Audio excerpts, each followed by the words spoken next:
Ian, I know that there's been huge advances recently in rod technology. Rods are getting lighter and more responsive, etc. Sometimes it has to be said at some cost in terms of their fragility. But let's just, for the people at home, talk about how a carbon rod is made, first of all, before you talk about this particular rod.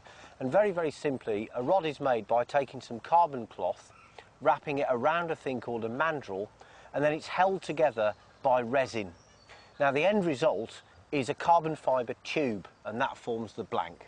So that's the basic science behind it. Just tell us a little bit about this rod.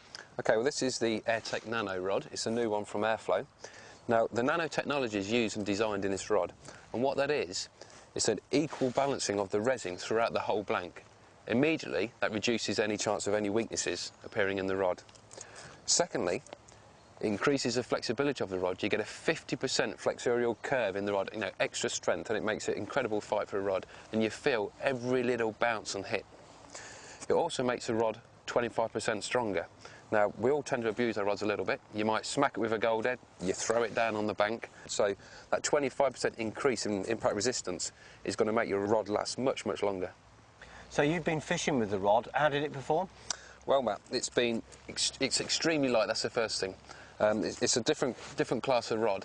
Superb castability, extremely flexible, and so powerful, so light to carry. Yet you can get the biggest fish on. We've had on here 8 to 10 pounds, and it plays them absolutely superbly. And this really is an all-time classic, and I think this will go a long, long way. It is one of the best rods I've ever used.